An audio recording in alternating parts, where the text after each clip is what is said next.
Kubu Roy Suryo CS menghadirkan 3 tokoh sebagai ahli untuk memberikan keterangan yang meringankan terhadap kasus ijazah Jokowi. Tokoh yang dihadirkan adalah Din Syamsuddin, Komjen Purnawirawan Ugroseno, dan peneliti senior Muhammad Sobari. Din Syamsuddin mengatakan penetapan tersangka pada Roy, Rismond, dan Tifa tidak sesuai dengan etika moral.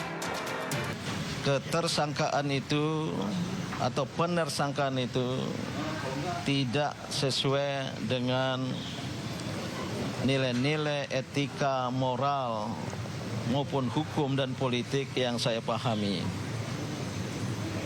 Alasannya adalah Dr. Tifauzia Tiasuma dan kawan-kawannya mengajukan gugatan tuduhan atas pemalsuan ijazah oleh Joko Widodo.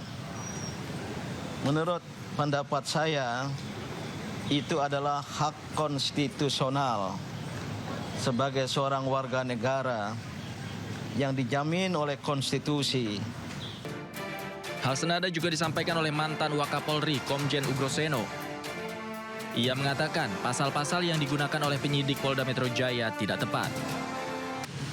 Jadi sesuai dengan pasal 1 asas-asas legalitas ya, KUHP, dan pasal 2 KUHP yang baru ya, bahwa perbuatan pidana apa secara eksplisit yang dinyatakan sebagai pencemaran nama baik atau fitnah itu tidak pernah dijelaskan ya.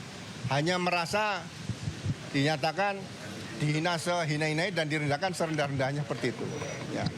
Jadi saya katakan bahwa laporan dugaan peristiwa tidak pidana itu tidak jelas.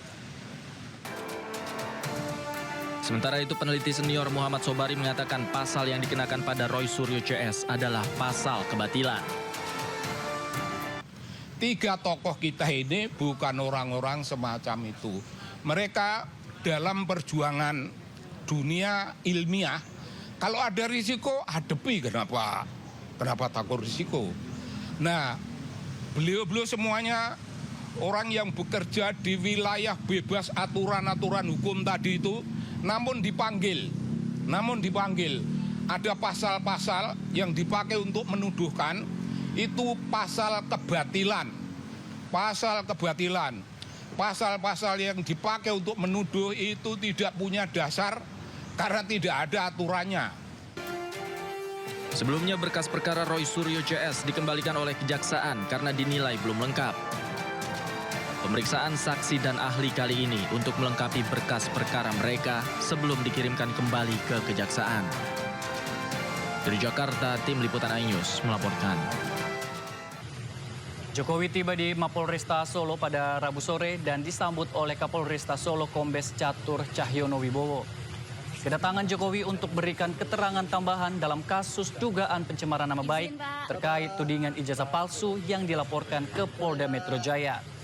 Sebelumnya, Kejaksaan kembalikan berkas perkara kasus ijazah ke Polda Metro Jaya dengan 3 tersangka, yakni Roy Suryo, Rismond Sianipar, dan Tifauzia Kusuma.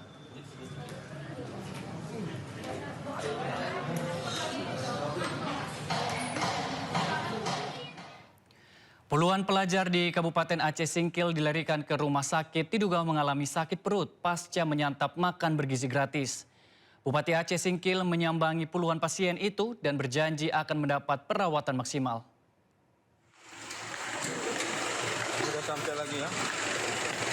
Setidaknya sebanyak 33 pelajar dari berbagai sekolah di Kabupaten Aceh Singkil harus dilarikan ke Rumah Sakit Umum Daerah Aceh Singkil. Para pelajar itu mengalami mual, pusing, dan sakit perut beberapa jam pasca menyantap menu makanan bergizi gratis atau MBG. Puluhan pelajar itu berasal dari sekolah yang berbeda, mulai dari sekolah dasar hingga SMA. Namun MBG yang mereka santap berasal dari dapur MBG yang sama. Mual-mual tapi nggak bisa muntah. Mulai dari pulang sekolah, cuman tambah lama, tambah pening, tambah lemas dia. Bupati Aceh Singkil Safriadi Oyon kemudian menyambangi para pasien itu guna melakukan pemantauan. Safriadi juga berjanji seluruh pasien yang merupakan pelajar itu akan mendapatkan perawatan yang maksimal. berusaha melayani bagaimana supaya malam ini bisa ya sembuh, dan juga besok akan kita cek ya makanannya itu apa penyebabnya, menyebabkan mereka ini sampai sakit perut, pusing-pusing. Hingga kini petugas masih menunggu data autentik apakah penyebab peristiwa dari menu MBG atau ada penyebab lainnya.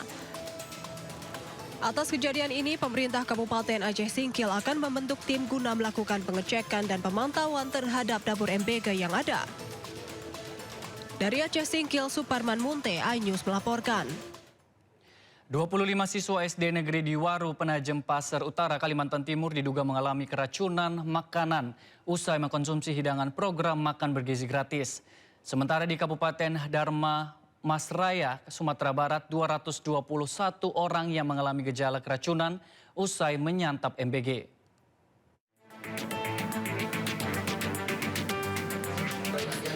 ...25 siswa SD Negeri 008 Waru, Penajem Pasar Utara, Kalimantan Timur dilarikan ke rumah sakit usai mengonsumsi hidangan program makan bergizi gratis. Rata-rata korban mengalami gejala sakit perut, muntah, hingga sesak nafas. Peristiwa terjadi sekitar pukul 10 waktu Indonesia Tengah saat jam istirahat sekolah. Berdasarkan hasil penelusuran sementara, terdapat dugaan penyimpangan prosedur dalam penyediaan menu hari itu oleh Satuan Pelayanan Pemenuhan Gizi. Pihak SPPG mengakui sebagian menu MBG yang disajikan tidak dimasak sendiri, melainkan dibeli dari pihak ketiga.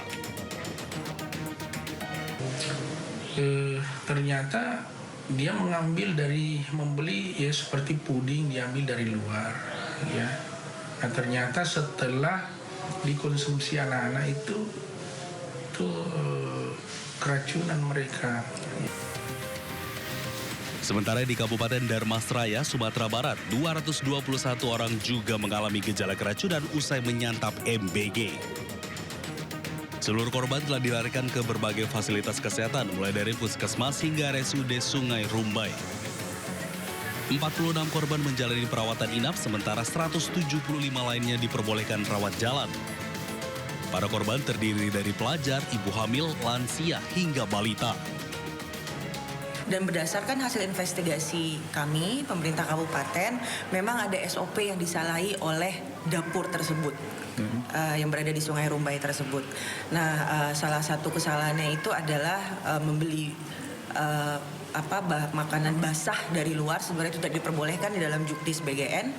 Kemudian juga makanan itu tidak langsung disimpan di suhu chiller.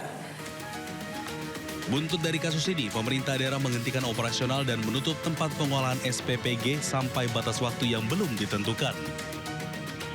Dari Kabupaten Penajam Pasar Utara, Kalimantan Timur dan Kabupaten Dharmasraya, Sumatera Barat, Tim Liputan iNews melaporkan.